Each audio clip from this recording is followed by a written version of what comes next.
E aí, pessoal? Continuamos as análises das minhas partidas na final do Brasileiro, pelo menos da reta final. Vamos agora com a partida da nona rodada. Foi uma partida muito importante que eu joguei contra o Sup, de Pretas. Sup que acabou sendo campeão do torneio.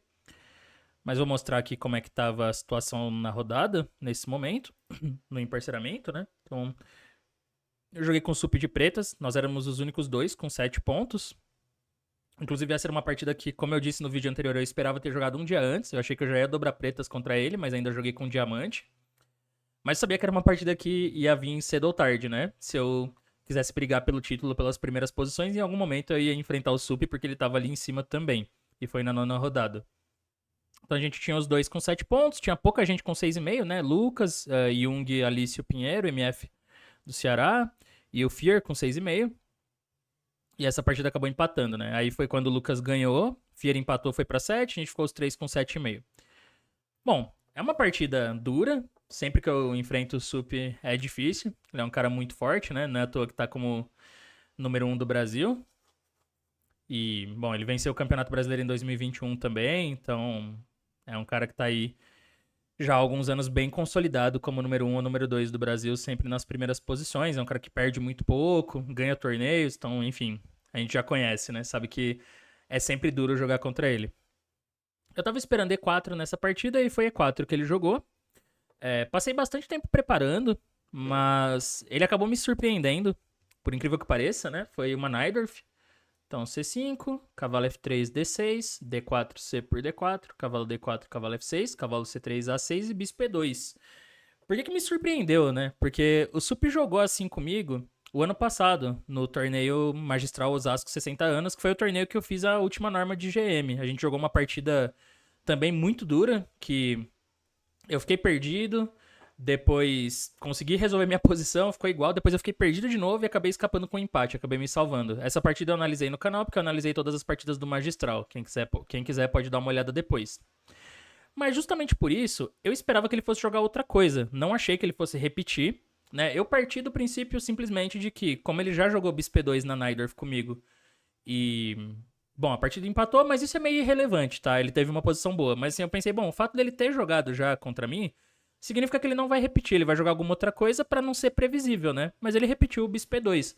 Então eu passei a maior parte do dia analisando algumas aberturas diferentes, porque o Sup ele gosta de experimentar bastante na abertura. Ele não.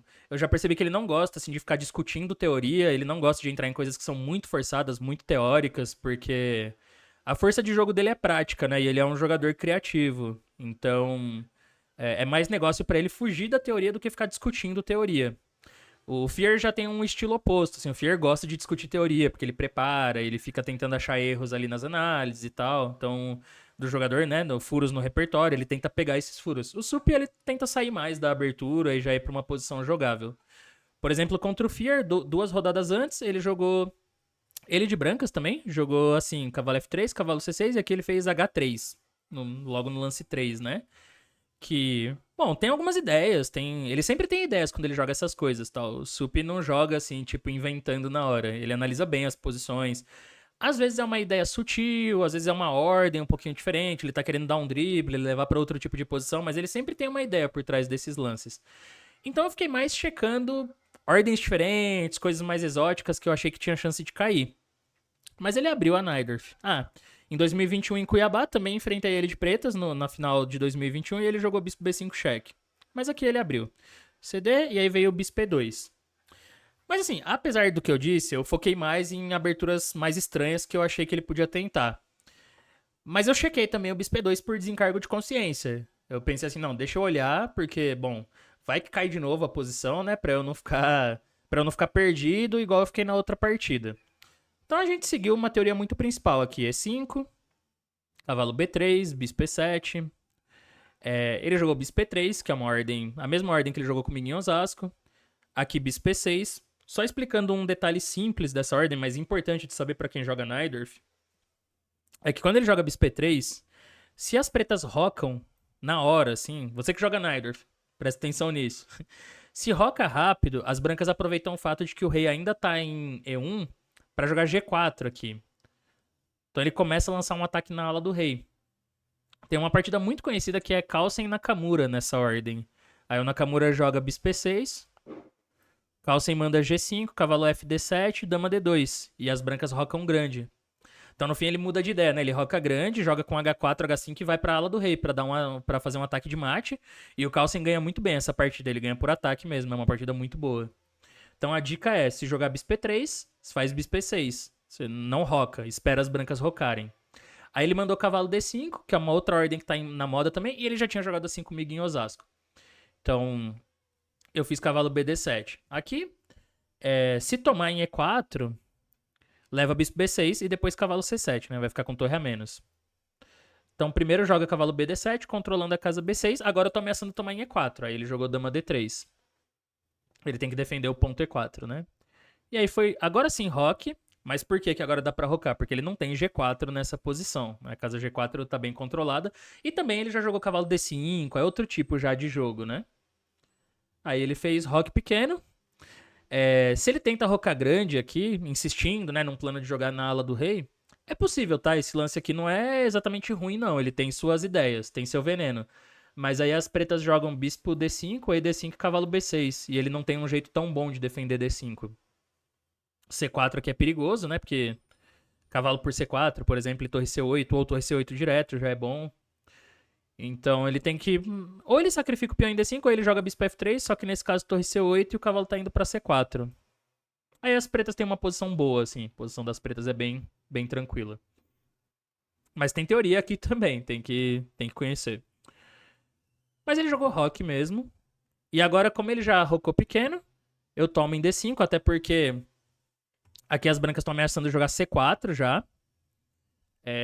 Se eu deixar ele jogar C4, eu vou ficar muito apertado, então tem que tomar em D5 primeiro. E aí, quando o E por D5, a gente tem uma estrutura, né, diferente. Inclusive, essa linha, eu analiso ela muito bem, eu explico muito bem no curso da Najdorf, que eu lancei no começo do ano. Quem quiser pode dar uma olhada, vai ficar o link aí do curso nos comentários. Tem até um código de desconto para quem quiser adquirir. Então eu não vou explicar muito aqui, porque eu já explico no curso, porque é bastante coisa, né? Mas basicamente é o seguinte, as brancas têm essa maioria na ala da dama, e o par de bispos. Então ele espera usar essas vantagens estratégicas de um jeito muito bom, né? Ele quer, digamos, avançar a maioria aqui, talvez criar um peão passado na ala da dama em algum momento, e quem sabe abrir o jogo para os bispos. Por outro lado, as pretas têm a maioria na ala do rei, que é o que eu quero usar para tentar um contra-jogo também na ala do rei, e um plano possível seria trocar os bispos de casas pretas algum dia. Trocar esses bispos, tá ficando cheio de seta já, né, de marcação e tal. Mas um plano possível seria trocar esses bispos para deixar ele com o famoso bispo mal, que é o bispo de casas brancas, e também dificultar a ruptura em C5. Então essas são, de forma meio resumida, as ideias típicas para os dois lados.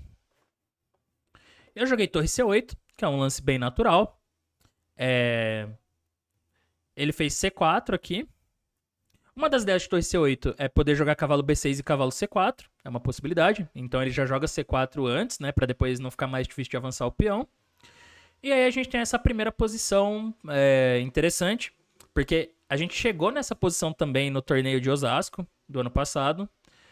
E aqui eu joguei cavalo E8. Que é o principal, é o mais jogado. E também é o que eu dou no curso da Najdorf. Né, no curso que eu publiquei. O cavalo 8 ele tem duas ideias. Né? A principal, né, são duas ideias principais, na verdade. Uma delas é avançar F5 aqui, para colocar a maioria da ala do rei em movimento. Né, pra gente não ficar só assistindo as brancas avançarem os peões na ala da dama. E a outra ideia é bispo G5, que é o que eu falei, esse plano de trocar os bispos de casas pretas, para tentar deixar as brancas com um bispo mal. Só que esse cavalo 8, eu já tinha jogado. Foi o que eu joguei contra o Sup em Osasco. E aqui ele mandou A4. Esse lance é bem interessante, eu não conhecia, me pegou desprevenido. Ele ficou com uma posição boa, né? Uma posição tensa, assim, mas interessante. E depois eu cometi um erro logo no começo, assim, quando entrou no meio jogo. E aí ele fez um sacrifício brilhante de dama, assim, ficou ganho, mas a partida acabou empatando. Eu recomendo quem quiser ver essa partida depois, porque tem a playlist no canal do Magistral de Osasco. Quem quiser pode dar uma olhada. Mas, na base da Najdorf, no curso da Najdorf que eu fiz, eu analiso essa ordem e aqui eu recomendo o A5, que é um lance que parece jogável. Inclusive eu testei ele no começo desse ano contra o Lucas Piccoli, no Criciúma Chess Open. A partida empatou, mas eu até que tive uma posição boa, assim. Então no curso eu dou esse A5 aqui, eu analiso bem, aprofundo bastante as posições. Mas o que eu fiz? Quando eu tava preparando, e aí eu decidi revisar essa posição, eu sabia o seguinte, o Sup ele é um cara que se mantém muito atualizado em aberturas. Ele vê todos os cursos que saem, os artigos, ele procura furos nas análises, ele procura ideias novas, ele melhora as análises dos caras. Ele é muito antenado, assim, nessa coisa de abertura. Ele tá sempre muito por dentro. É difícil sair alguma coisa de abertura e ele não tá sabendo, assim, né? Ele sempre tá sabendo, ele sempre tá estudando também as posições. Então ele é muito preparado nesse sentido.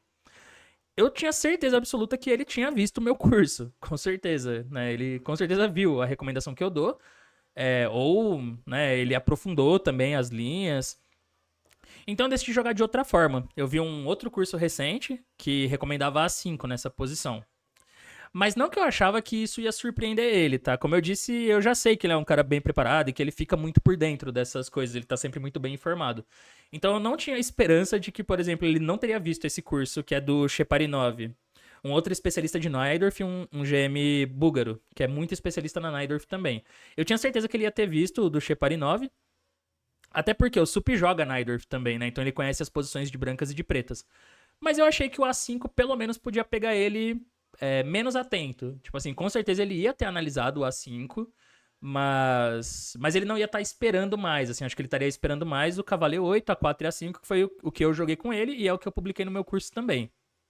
Mas eu joguei A5 para tentar sair um pouco. E esse é um dos dilemas que a gente enfrenta quando tem um repertório muito estreito, que é o meu caso, né? Eu só jogo Najdorf contra E4. Então, assim, você pode estar bem preparado, igual eu tenho o curso ali que eu analiso bem as linhas. Contra a grande maioria dos adversários, aquilo ali vai ser suficiente. Eu sei que as minhas preparações já bastam. Mas quando você enfrenta um cara muito bem preparado, principalmente acima de 2.400, é importante ter alguma alternativa, algum plano B, né? Algo que você jogue pra tentar sair, porque os caras preparam bem, assim. Eles vão tentar achar um furo na análise ou uma linha que você não cobriu, essas coisas. Então eu decidi jogar do Sheparinov, que eu pensei, bom, essa tem chance dele ter visto menos.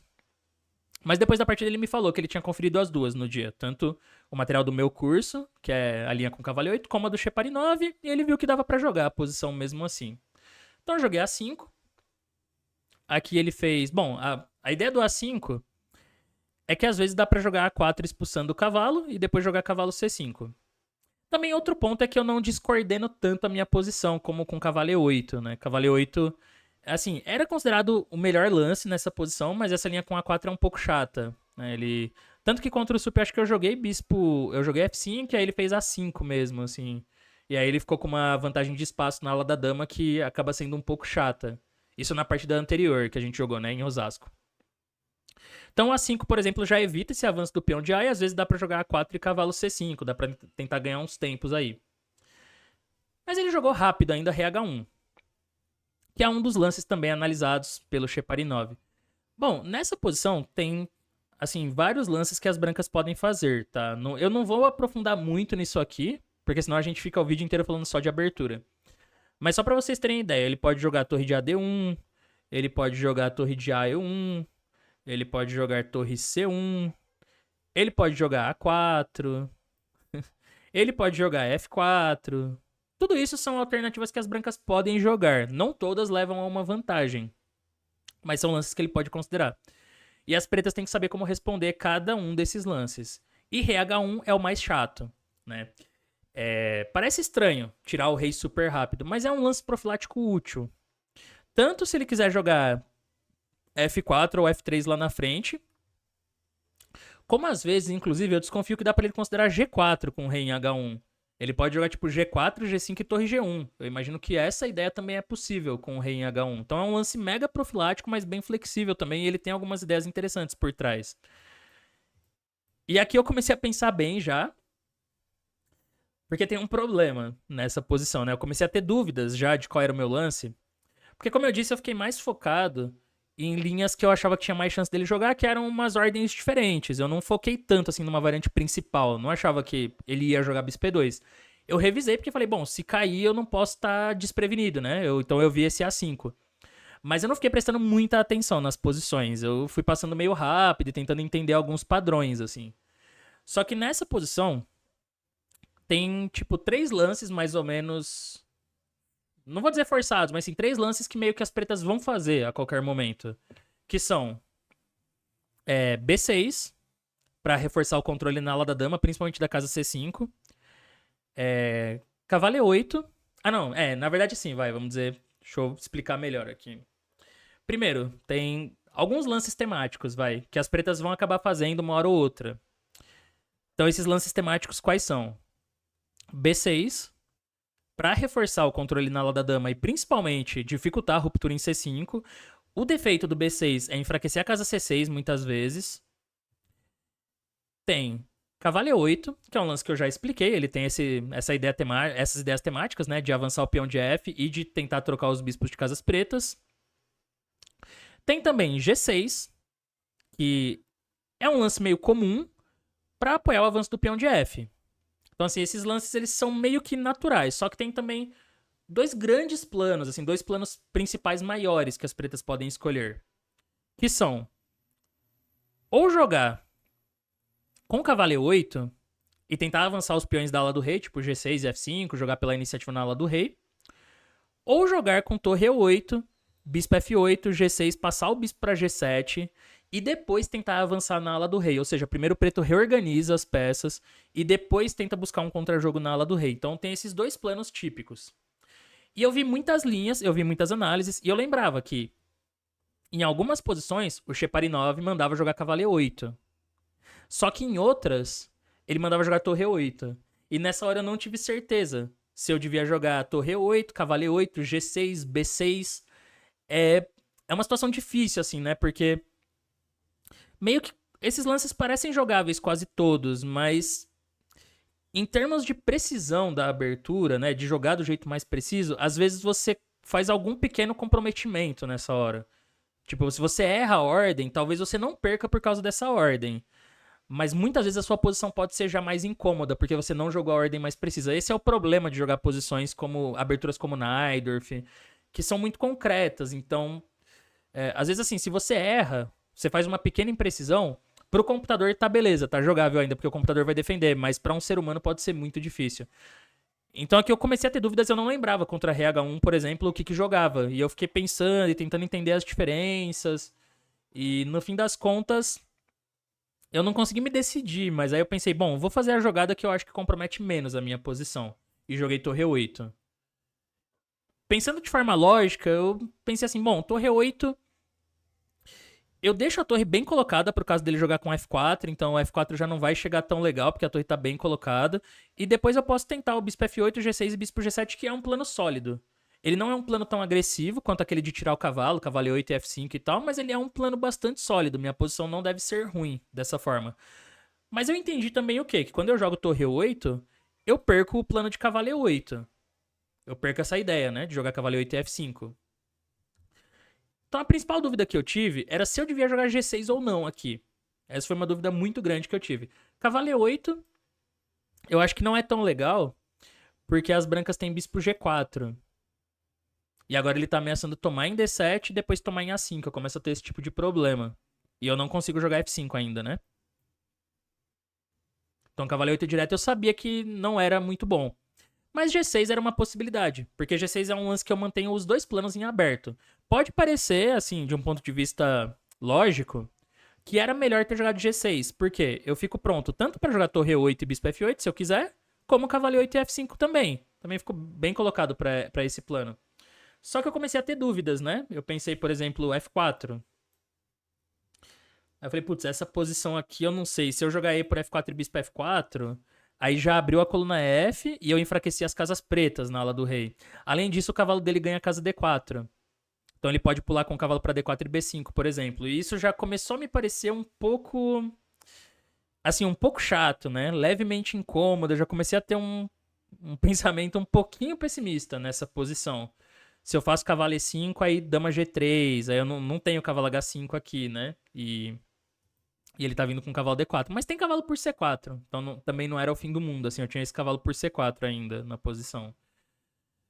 Mas eu comecei a ter dúvidas mesmo, assim, não dúvidas concretas, mas se realmente eu deveria enfraquecer assim a ala do rei. Até porque ele também pode jogar bispo H6 primeiro. E aí quando torre E8 agora é F4, aí eu não tenho tempo de jogar o cavalo pra E8, né? Mas nesse caso, claro, eu devo ter toma e cavalo E5 e a torre ficou bem colocada. Ou bispo F8 mesmo. Mas eu tive essa dúvida e realmente não conseguia, assim, resolver de um jeito simples. No fim, eu decidi fazer o lance que menos comprometia, que eu achava que menos comprometia, que foi torre E8. Ele me disse depois da partida que G6 era o certo, que era o mais preciso. Mas joguei torre E8. E agora ele começou um bom plano de reagrupamento. Torre de AD1. Torre AD1 é um lance que às vezes prepara C5 diretamente, né? Sem muitos preparativos, porque. Sem mais preparativos, porque depois ele pode ter um D6, mas aqui eu liberei a casa F8 pro bispo. Então acho que não era um grande problema. Mas, por exemplo, se eu tivesse jogado G6 aqui, digamos, e aí ele faz torre de AD1, ele já tá ameaçando C5. Né? Porque, por exemplo, só pra dar um. Só pra mostrar, assim, tipo, se H5, sei lá, C5. Toma, toma, D6 e o bispo tá preso. Então, contra a torre de AD1 eu lembro que era B6. Aí isso eu lembrava, quando a torre vem pra D1 e ele tá ameaçando C5, eu tenho que jogar B6. Mas enfim, foi torre E8, ele jogou torre AD1, que ele tem essa ideia de ruptura, mas agora a casa F8 tá pro bispo, né? Já deixei livre, então eu pensei, não preciso jogar B6 ainda. Porque um receio que eu tinha... Eu joguei bispo F8 no fim, né? Seguindo a minha ideia de fazer G6 e bispo G7. Mas um receio que eu tinha era de jogar B6 e aí ele responder com F4. Porque o defeito do B6 é deixar a casa C6 fraca. Então, por exemplo, E por F4, bispo F4, ele já tá vindo com o cavalo para D4. E aí ele vai ameaçar cavalo F5, ou cavalo B5, ou cavalo C6. São todos lances muito incômodos. E ainda que eu jogue contra F4 A4 primeiro, isso não resolve minha vida, porque depois de cavalo D2, toma e bispo toma, ele tem outra rota pro cavalo, ele vem por F3 e D4. E depois, e ele pode até jogar B3 primeiro, né? Ou B4, porque eu vou tomar de qualquer jeito, só pra reforçar o ponto C4 antes de tirar o cavalo. Então pensei, não, vou jogar bispo F8 primeiro, melhor. Porque aí sempre que ele fizer F4, eu tenho essa possibilidade. Eu jogo A4 primeiro, e quando o cavalo sai, E por F4. Bispo F4 e cavalo E5. E aí essa posição parece ok, assim, parece jogável. Ou cavalo C5 também, né? Ele vai ter que pôr a dama lá em F3. Mas eu achava que a minha posição era relativamente segura. Porque só tendo apenas a casa B5 fraca, não é tão perigoso assim, né? E ao mesmo tempo ele tirou a casa do cavalo também com a dama. Então isso parecia jogável ainda pra mim. Mas ele mandou bem aqui, ele jogou cavalo D2. Que a ideia dele, além de já antecipar esse A4, ele quer melhorar o cavalo. E aí tem duas formas de fazer isso, né? Ele pode ou passar esse cavalo por B1 e C3, e às vezes o cavalo pode pular pra B5, ainda que isso não me incomodava muito. Ou ele pode jogar tipo B3, A3 e B4, e depois o cavalo volta pra B3 mesmo, pra manter a pressão na ala da dama e ficar de olho na casa C5. Que a gente vai ver que foi o plano que ele acabou fazendo. Aí eu joguei G6, B3, e aqui eu fiz bispo G7. Mas essa posição, quando ele jogou B3, eu percebi que o plano dele era fazer A3 e B4 e continuar tentando expandir na ala da dama, né? Ele tem que jogar B3, porque se ele fizer A3... Ops. Se ele fizer A3 direto, eu tenho A4 aqui. Esse lance é bem temático, bloqueando a ala da dama. Então, quando ele jogou B3, eu percebi, bom, ele vai querer jogar A3 e B4 e voltar o cavalo pra B3, pra forçar alguma concessão minha na ala da dama. Eu percebi que era a hora de preparar algum contra-jogo. E essas posições, eu acho que essa partida é bem interessante, bem instrutiva pra quem joga de pretas, essas posições. Um perigo que tem às vezes é você não saber como criar o contra-jogo, de onde que vem o contra-jogo, né?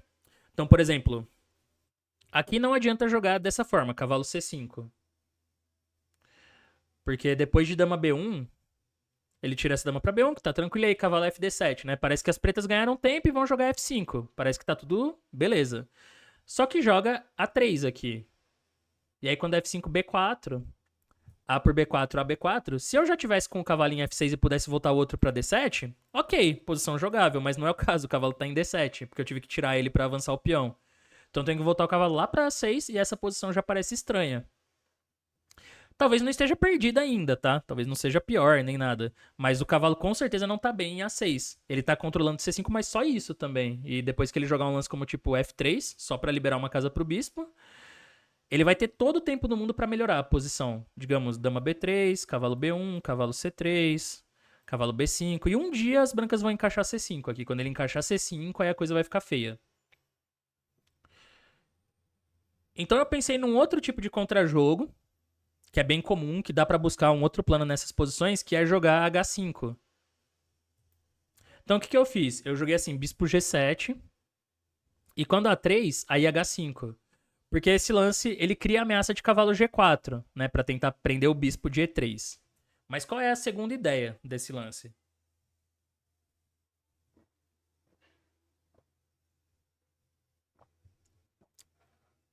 Cavalo G4 parece uma ameaça bem chata. Então, se as brancas jogam H3, à primeira vista parece que, nossa, você fez tudo isso pra ameaçar cavalo G4, mas aí ele parou a sua ideia, né? Só que tem um outro detalhe. Quando avança o peão de H, a gente libera uma casa pra esse cavalo aqui, porque o problema é esse, né? Eu preciso tirar o cavalo pra avançar o peão de F. Só que a torre tá em E8 e o cavalo tá em D7. Porém, agora eu tenho a casa H7. Então eu tiro o cavalo pra H7 e aí posso jogar F5. Isso leva a posições bem interessantes, porque agora a maioria das pretas também anda na ala do rei. Isso, né, não tá claro, assim, quem que tá melhor aqui. Pode ser que, de repente, o branco tá melhor ainda com o jogo correto, mas na prática as pretas já têm um bom contra-jogo chegando, porque eu vou conseguir mobilizar a minha maioria. Então essa era a minha ideia. Só que ele ignorou aqui, ele jogou B4. E, assim, esse é um momento interessante, porque depois da partida, o Sup comentou comigo que ele esperava que eu fosse jogar H5 direto, com o bispo em F8. Eu poderia mostrar as diferenças, mas eu acho que a partida vai deixar muito claro isso. Então eu joguei bispo G7, aí ele fez A3, então ele tá vindo aqui com B4 e cavalo B3, que era esse plano que eu parecia perigoso. Então eu falei, bom, vou jogar H5. Porque eu tava esperando isso, ou que ele fizesse H3 e aí cavalo H7 pra F5, ou que ele jogasse F3. Só que no caso do F3, eu achava até mais perigoso pra ele. Porque tem umas ideias aqui interessantes com H4 às vezes. Liberando a casa H5 pro cavalo, né? Então eu quero jogar cavalo H5 e F5. E se ele faz bispo G5, eu posso fazer até um H3 aqui. Tipo, G por H3, dama C7. Ignora ali que tá com peão a menos e segue tentando desenvolver o contra-jogo na ala do rei. Tem essas ideias aqui interessantes. Ou eu não preciso jogar H4 também. Um outro plano comum é fazer o mesmo cavalo H7 para F5. Ou às vezes, inclusive, rei H7, assim, pra bispo H6. Que ainda tem aquela ideia de trocar os bispos de casas pretas, né? Que eu mencionei. Mas ele fez B4. E aqui eu achei estranho, porque eu pensei que cavalo G4 era realmente um lance chato e achei que ele tinha subestimado, né? Eu pensei, nossa, o que ele vai fazer contra cavalo G4? Vamos descobrir. Mas foi muito inocente da minha parte, a verdade é essa. Eu considerei que talvez, não sei, talvez contra cavalo G4 ele fosse jogar algo como cavalo B3, e aí quando o cavalo E3 tomar de F aqui pra abrir a coluna F, né? Eu pensei que podia ser alguma coisa assim. Ou que ele fosse jogar tipo cavalo E4 agora, pra bater em D6. Não sei, eu fiquei pensando nesse tipo de ideia. Só que é interessante aqui, foi um momento que faltou profilaxia da minha parte, porque profilaxia é você constantemente se perguntar qual é o plano do adversário, qual é a ideia do adversário, por que ele fez aquele lance. Então assim, eu criei a ameaça de cavalo G4, e ele não pensou por muito tempo e jogou B4. Então eu devia ter me perguntado, assim, né? Por que ele não tá com medo de cavalo G4? O que ele vai fazer depois de cavalo G4? Eu fui tão inocente que eu só pensei que ele podia ou deixar cavalo G4, ou que, sei lá, depois de cavalo G4 ele fosse jogar aqui bispo toma, HG4, e aí cavalo B3, por exemplo. E aí AB, F5, a gente ia jogar essa posição aqui, que parece super tensa, mas assim, o preto tá chegando, né? Também eu tenho E4, cavalo E5, tenho umas ideias passando a dama na ala do rei, bispo E5. Eu tenho possibilidades de contra-ataque. Eu achei que ele ia entrar nisso, mas não, né? Eu simplesmente subestimei uma ideia muito direta pra ele, que é o quê? Tomar em G4 e agora cavalo E4. Esse lance simplesmente me escapou. Eu não vi que tinha cavalo E4. Ele ganha um tempo muito importante atacando D6. E aí a gente consegue entender por que ele falou pra mim depois da partida que ele esperava que eu fosse jogar H5 direto, com bispo em F8, nessa posição. Porque aqui sim a ameaça de cavalo G4 é mais chata. Eu tô com bispo em F8 defendendo D6. Não, e além disso, o jogo dele tá muito pra trás nessa posição. Ele não jogou ainda A3 e B4. Do jeito que seguiu a partida, eu dei, tipo, 2 tempos pra ele. Porque eu pus o bispo em G7, que deixa D6 desprotegido. E ainda dei o tempo dele jogar A3 e B4. Então ele entra nessa posição com uma versão muito melhorada, né? Do jeito que foi. Bispo G7, A3, H5 e B4 e cavalo G4. E foi um erro. Ah, então só pra mostrar aqui qual que seria o certo, né? De acordo com o computador, eu deveria ter jogado E4, que é um lance que dá medo de fazer, porque você compromete umas casas, mas aí vendo o que aconteceu na partida, dá pra entender bem, porque o computador fala assim, E4, dama B1, A por B4, A B4, e agora dama E7. Reforçando o ponto E4 pra aí sim jogar cavalo G4. Agora eu ameacei cavalo G4. Aí quando faz H3, ele quer continuar com rei H7, por exemplo. Ou eu acho que dama E5 também o computador gosta aqui. Que é uma ideia interessante, às vezes eu posso quebrar com B5 pra enfraquecer o ponto D5, mas ele também gosta de rei H7 pra aquela ideia de bispo H6, apoiar o bispo H6 e trocar os bispos de casas pretas. Então assim, E4 é um lance difícil. Não sei se eu teria encontrado, mas eu acho que o ponto principal é que eu deveria ter percebido que cavalo G4 aqui não é legal, não vai dar certo. Aí eu deveria ter encontrado um outro lance, alguma outra coisa. Mas vamos à partida. Cavalo G4, bispo toma, HG4, ele jogou o cavalo E4, ganhou um tempo em D6 e aqui eu comecei a perceber que a coisa ia desandar, né? Bispo F8. E ele já veio com C5. Essa ruptura parecia muito forte, assim, na hora. Tanto que assim, na hora que veio esses lances, cavalo E4 e C5, eu pensei, puta, se bobear eu tô perdido. Tipo, é capaz da posição ser perdida já. Mas eu tentei achar a melhor defesa, né? Eu também vi outros lances que pareciam perigosos pra ele. Bispo G5 aqui eu considerei. Ele disse depois da partida que ele viu dama C7 pra mim e não encontrou uma forma assim de aumentar a vantagem, né? De continuar aumentando. Eu também vi que F6 era um lance jogável. Apesar de parecer muito feio, eu achei que dava pra jogar, porque cavalo toma, dama G6 e eu ainda tenho bispo G7, né? E aí parece que essa posição, assim, tá feia, mas eu acho que dá pra defender, talvez. Talvez não, talvez tá perdida, mas eu sentia que talvez que existia uma possibilidade de defender isso aqui. Mas um lance muito forte aqui, que eu até imaginei durante a partida. Eu lembro que eu senti que essa jogada podia ser bem forte, mas né, não aprofundei. Era F3. Esse lance ele era muito duro, e é o primeiro do computador. Porque ele abre a coluna agora e ativa a torre. Ele ainda tem a pressão em D6, tem a ruptura chegando em C5, mas ele inclui mais uma peça aí no jogo, que é essa torre. Só que, claro, a continuação mais crítica ela não é tão simples. Eu tomo em F3 e quando torre por F3, F5. Essa é uma posição que precisa ter alguma coisa muito clara para as brancas, porque senão ele vai perder uma peça, né? Ele não tem tempo de salvar o cavalo. Por exemplo, se bispo G5, que é para tentar ganhar um tempo e jogar cavalo F6 ali, F por E4 ganha tempo atacando a dama. E aí eu fico ganho. Então, ele tem que ter alguma coisa muito forte aqui. E, na verdade, as brancas têm torre G3, F por E4, dama por E4. E aí, se eu não me engano, bispo G7 aqui foi um lance. Acho que é isso. Torre por G6. Não. Dama por G6, torre E7.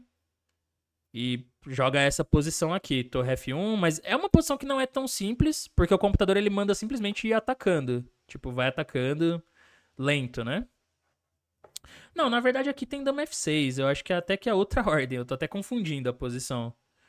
Eu acho que é quando F por E4, torre por G6 direto. Acho que é isso. E aí quando o bispo G7, agora dama por E4 tá ameaçando o bispo H6. E tem uns dama G4 passando também. Enfim, eu lembro que o F3 é o lance da máquina, mas assim, nessa hora que ele tem que sacrificar uma peça pra continuar com a vantagem. E não é um ataque forçado, assim, não é um ataque que é lance, lance, lance e recupera o material ou mate. Ele tem meio que ir organizando as peças e manter a pressão. Ele fica com dois peões pela peça, ataque e vai jogando. Então acho que não era uma continuação tão óbvia, assim. Tipo, não era uma coisa que.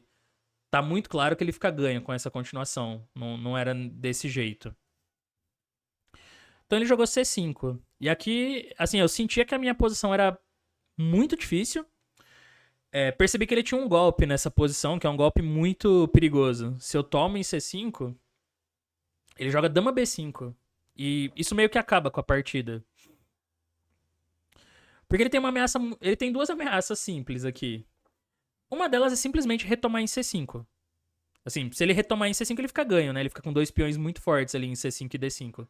Mas o principal é que se eu jogo tipo C por B4, aqui as brancas têm dama por D7. Essa era a ideia dele. E aí quando dama por D7, cavalo F6, né? Rei G7, cavalo D7. Mesmo que eu fique com com peões aqui pela peça, tipo BA3, essa posição é perdida, porque ele tem um peão passado muito forte no centro. Então esse peão vai acabar me custando mais alguma coisa logo mais, né? Ou eu vou perder aqui o material, ou ele vai acabar recuperando mesmo na base da força. E ele vai avançando o peão passado. Então tem essa ideia, esse dama por D7 aqui. E se eu defender o dama por D7, aí ele toma em C5 e fica com uma posição totalmente ganha. Então assim, eu senti que minha posição tava bem difícil, mas eu encontrei um lance aqui que pareceu suficiente pra continuar lutando. F5. E esse realmente é o único, assim, que dá uma chance das pretas lutarem. Ele jogou cavalo por D6. Aqui não dá tempo de fazer bispo G5, porque eu tenho esse F por E4 intermediário. Aí eu ganho uma peça, né? Que ataca a dama. A alternativa que parecia muito tentadora pra ele era cavalo G5, porque o cavalo tá entrando em E6. Eu pretendia aqui jogar assim, A por B4, A por B4 e cavalo F6. E essa posição, embora parecesse difícil pra mim, eu achei que dava pra aguentar, né? Se ele faz cavalo E6, dama D7 mesmo, tenta conviver com esse cavalo em E6, fazer o quê, né? E vou tentando consolidar. Não é tão fácil dele continuar abrindo o jogo aqui, então eu achava que isso podia me dar alguma chance. Eu tenho também um cavalo E4 às vezes, aí vou atacar C5 e... Assim, sendo muito otimista, pode ser que um dia eu tenha cavalo por D5 também. É o tipo de golpe que eu vou ter que preparar 1000 vezes, né? Mas é uma ideia. E tudo bem, também se ele tirar a torre da... O ideal seria ele ter essa torre em C1, mas ele não consegue organizar tão fácil, porque se torre C1 aí eu tomo em C5 e já tô atacando D5. Então eu achava que apesar da minha posição parecer bem difícil, ela tinha alguns pontos não tão ruins, assim, né? Eu tava aguentando. Mas eu acho que cavalo G5 era o mais perigoso mesmo. E provavelmente eu acho que ele pretendia jogar cavalo G5 na partida. Era o lance que ele queria fazer, mas aí nessa hora, quando eu fiz o F5, aqui ele pensou por um tempo e acho que ele não conseguiu fazer o cavalo G5 funcionar, não ficou tão otimista na posição, né? Então ele jogou cavalo por D6. Só que isso leva a algumas trocas que eu acho que aí sim já facilita um pouco, já permite que as pretas aliviem, assim, né? Que o pior, que eu me livre do pior. Bispo D6, CD6, AB4, AB4, dama F6. Graças a esse lance eu vou recuperar o peão aqui de D6. Então foi dama B5, dama por D6, e aqui ele jogou torre C1. Quase que dá pra jogar dama B7 nessa posição, né? Parecia que era o lance pra ele manter uma vantagem. Porque se eu faço torre B8, daí dama C6 ganha um tempo importantíssimo, tocando no cavalo e na dama. Então eu não consigo... que eu tô perdido, com certeza. Só que eu tenho, em vez de torre B8, torre C7. Esse lance faz bastante diferença, porque a dama dele agora tá meio sem casa. Então dama B5, torre B8. Se ele tirar a dama pra qualquer lugar, torre por B4, né? Eu recupero e aí o material fica igual. Aí eu calculei bispo C5, que parece um lance bem inteligente, né? Porque ele obstrui a pressão em B4 e se cavalo por C5 tem dama por B8. Mas aqui eu jogo simplesmente torre por B5, bispo D6 e torre C4. E é interessante, mas nessa posição eu acho que ele não consegue manter o peão a mais. Por exemplo, pra começar ele não tem como jogar torre C1, né? Se torre C1, torre toma e torre D5. Já recupera o peão. Então, uma ideia seria... torre 1 aqui. Mas eu acho que eu jogo E4 mesmo. Porque a minha ameaça o tempo inteiro é torre B6. Quando eu jogar torre B6, esse bispo não tem casa. Tanto que eu achava que também dava pra jogar aqui torre C2. Também parecia possível esse torre C2. Que aí torre 1 é até mais difícil porque já tá caindo F2 toda hora, né? Mas eu acho que torre C4 tá bom o suficiente. Eu fico ameaçando esse torre B6 aqui. E ele não tem casa pro bispo. Então, por exemplo, se torre F1 E4 e torre B6 tá chegando, né? Então eu achava que por conta disso eu ia acabar recuperando o peão mesmo. E esse dama B7 falha. Aí ele jogou torre C1. Um lance interessante pra ele lutar pela coluna C, né? Mas aí eu tomo em C1. Torre por C1. E tenho esse cavalo F6. Esse momento o material ainda tá igual, né? Ele não tomou em B7. Então os peões estão iguais. Eu também considerei aqui F4. Que parece mais agressivo. Mas eu não gostava de bispo A7. Esse lance... Por mais esquisito que pareça, é um lance muito interessante. Ele me disse na partida que ele considerou o bispo B6, só que ele furou um detalhe, que depois de dama por B6, dama por D7, torre D8, ele achou que nessa posição ele não tinha muita casa pra dama, né? Só que tem dama por G4. Acho que ele, na análise, não percebeu que o peão tava em F4. Eu parei aqui, né? Eu vi que tinha dama G4 e se eu tomar em B4 eu tô perdendo em G6. Então não vale a pena. Mas bispo B6 eu provavelmente ia jogar cavalo F6 mesmo. Mesma coisa. Só que eu não gostava de bispo A7. Bispo A7 é um lance que eu achava muito estranho. Porque quando o cavalo F6, dama por B7, aí eu tomo em D5, dama por D5, cavalo D5 e B5. E eu tava achando meio impossível de parar esse peão aqui, ele tá chegando em B7 já. Mas aí quando eu pus no computador a partida, eu descobri que dá pra jogar torre E7 aqui. E se B6 eu tenho tempo de fazer torre B7. Aí essa posição vai acabar empatando, né? Assim, tem um certo. Ele tem que tomar um certo cuidado porque tá levando às vezes uns gaveta ali, né? O rei. O rei branco. Mas, não sei, por exemplo, pode jogar algo como G3, né? E se F3, H3, assim. Aí, digamos, toma em H3, torre C5, cavalo B6, toma, torre E5. É um final que tem cara que vai acabar empatando. Mas eu fiquei com medo que eu não vi essa ideia de passar a torre pra B7. Então eu joguei cavalo F6 mesmo. Aí foi dama por B7, dama por D5, então o material tá igual. A troca de damas não interessa às brancas, eu acho, né? Porque cavalo por D5 eu já começo a bater em B4. Então parece que dama A6 é interessante, porque o meu rei tá um pouco mais exposto, né? Meu rei tá um pouquinho pior e ele tá tentando aproveitar que as minhas peças ainda não estão totalmente coordenadas. Ele deixa a dama na terceira ali, pressionando F6 e G6, ele tá ameaçando às vezes um torre C7 ou torre C6, ele tem todas essas ideias. Mas aqui eu tenho um recurso que eu já tinha visto antes, que chega bem na hora, assim, pra organizar legal a posição das pretas, que é esse torre D8. Porque afinal, ele não pode tomar o cavalo aqui, né? Se ele toma, dama D1 e eu vou dar mate. E ao mesmo tempo, eu também preparo pra jogar um torre D6, que é muito melhor do que se eu fizesse torre E6. Se eu jogasse torre E6, por exemplo, eu acho que corria o risco da minha posição ficar mal coordenada. Dele jogar talvez um torre C8 e né? Depois ele volta aqui, tipo, se eu faço cavalo E8, dama 1, assim. Ele defende D1 e tá batendo em E8, então pode ficar um pouco chato. Inclusive ele tem um sacrifício interessante aqui também, torre por E8. Torre por E8, dama por G6, rei F8. Não, pera aí, um sacrifício interessante não, ganha, né? Bispo C5 aqui, o cara ganhou a partida. Vai ficar um final de damas totalmente ganho. E se rei H8 recai a torre com cheque, né? Então, ó, já não dá cavalo E8, por exemplo. E se eu jogo rei F7, aí ele pode considerar voltar a dama mesmo, assim. Bom, é parecido com a partida isso também, tá? Mas de qualquer forma, eu gostei mais da torre em D8, porque eu ganho um tempo ameaçando mate e trago a torre pra D6. Parecia uma casa bem, bem segura e eu fico bem coordenado na coluna D também. Aí ele jogou torre E1. Outra forma seria F3 de jogar essa posição, mas F3 eu achava um pouquinho arriscado. O detalhe é que se eu tomar em F3, aí ele tem dama por F6 mesmo, porque agora não tá levando mate mais, né? Tipo, se dama D1, toma, toma. Bispo G1, F2, ainda tem esse aqui que eu não considerei na hora. Ah, mas esse aqui vai perder, né? Dama por G6. Se ré H8, dama H5 e pega a torre, se ré F8, dama F5 cheque e depois captura F2. Então não dá. Mas no caso de F3, se eu jogo torre D6, ele é meio obrigado a repetir a posição. Porque agora ele já criou uma tensão aqui que ele não consegue segurar mais, né? Então, por exemplo, dama C8, torre D8, dama A6, ele tem que voltar. Ele não consegue lidar com a tensão ali em F3 pra sempre. E aí ele tem que repetir mesmo. Mas ele jogou torre 1, que é um lance mais seguro, né? Pra não ter dama D1 com cheque. Aí eu fiz torre D6. Aqui eu já podia jogar ré F7. Essa posição eu tava com pouco tempo, acho que eu tinha tipo 5 minutos. Foi torre D6, dama C8, torre D8, dama A6, rolou uma repetição. Torre D6, dama C8, mas aqui, assim, eu sentia que a minha posição já tinha. O pior já tinha passado. Então eu achei que eu não tava pior já, eu achei que devia estar equilibrado.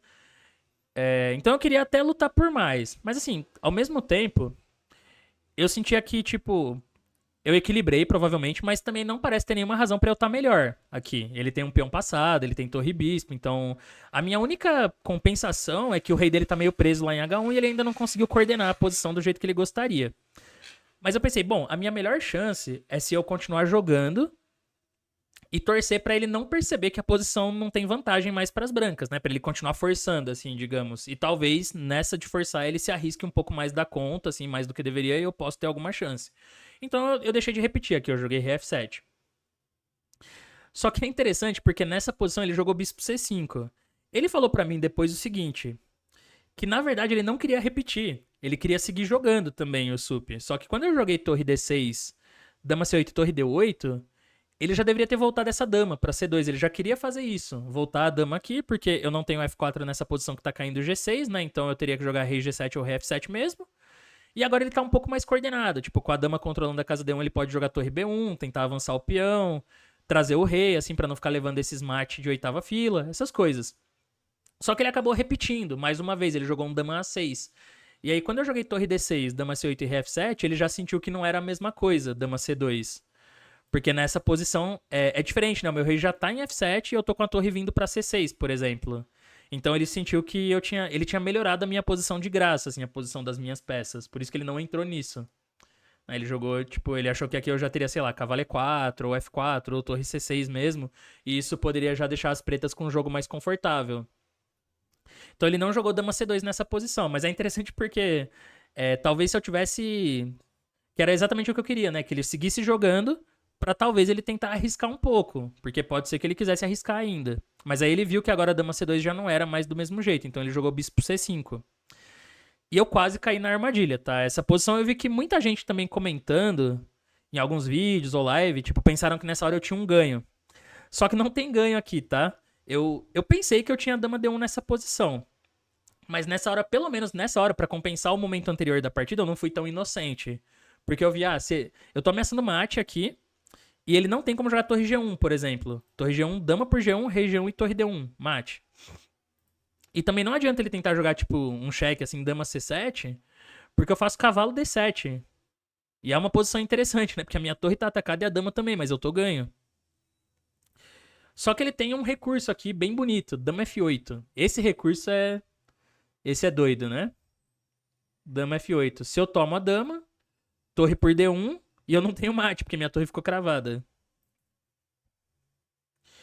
Só que ao mesmo tempo eu não tenho o que fazer também. Eu tenho que jogar rei E6 aqui, digamos. E aí ele tem dama por D6. Dama por D6, bispo D6, ele tá com qualidade a mais, tá ganho. Totalmente ganho.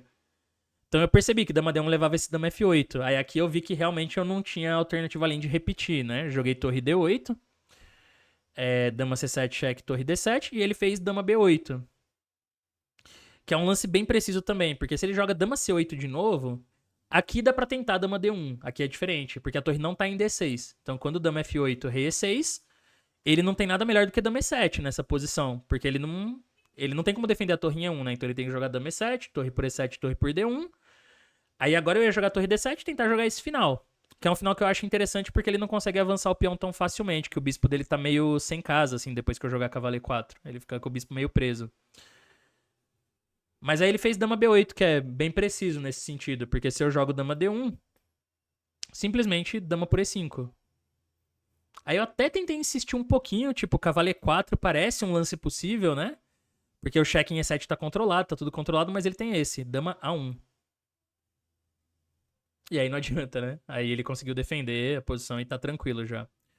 Então eu joguei torre D8 mesmo. Eu pensei que, bom, talvez se ele quiser seguir jogando, ele pode jogar dama C7 e quando torre D7 voltar essa dama lá pra A5.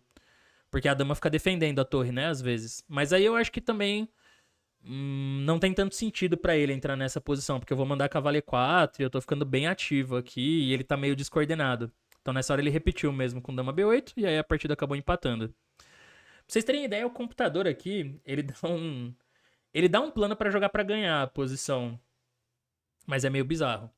O computador aqui, ele quer que eu jogue F4. Não sei se é nessa ordem, se é F4 aqui. É F4 direto. Porque eu até pensei em jogar nessa posição rei E6, só pra não repetir.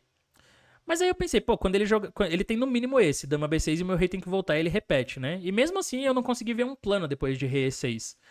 Aí eu pensei, pô, não faz muito sentido eu jogar rei E6 porque eu nem tenho plano depois disso, né?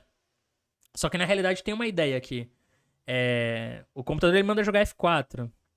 Porque o ponto dele é jogar rei E6 e levar o rei lá pra F5. Mas isso é meio bizarro, né? Por exemplo, rei G1, rei E6, ele quer ir com o rei lá pra F5 pra depois avançar os peões, tipo jogar G3 ou F3 e o cavalo faz uma super proteção do rei, né? Então ele não vai ter nenhum cheque em volta. Mas eu acho que um plano como esse, até com o tempo no relógio, seria difícil de eu imaginar. Com 5 minutos, então, Aí praticamente impossível, né? Então acabou repetindo aqui e empatou a partida. Bom, foi uma partida bastante difícil, né? Acabou faltando um pouco de cuidado pra mim ali na hora de desenvolver o contra-jogo na ala do rei. Levei uma puta pressão na hora que chegou Cavaleiro 4 e C5. Mas por sorte ainda tinha esse F5 pra manter o controle, né? Ele tinha um lance muito forte ali que era o F3, mas também não era óbvio. É uma coisa meio. Vendo com o computador fica bem claro por que tá ganho, mas na partida pra mim não parece tão claro, né? Não é nada óbvio. Então eu acabei achando aquele F5 ali pra me salvar, pra manter o controle. E ainda teve um pouquinho de emoção nessa hora aí que vai repete, mas não repete nos finais, né? Mas no fim acabou empatando. Foi um empate importante, assim, de pretas contra um cara que era favorito e manteve a gente na liderança, né? Então aí fomos pra 7,5. Os três ali, eu, Sup e o Lucas, que ganhou com 6,5, foi pra 7,5. E chegando à reta final do torneio, né? Últimas 2 rodadas, tá na liderança. É ótimo, né? Mas aí vamos ver o que aconteceram nas 2 rodadas seguintes, nas 2 últimas rodadas fatídicas. Mas é isso, pessoal. Espero que vocês tenham gostado da análise. Se você gostou, não esquece aí de curtir o vídeo, né? De deixar o like. Se inscrever no canal se não tiver inscrito ainda e divulgar pro pessoal também, né? E é isso. Valeu por assistir. E seguimos vendo as partidas da final do Brasileiro 2023. Até a próxima.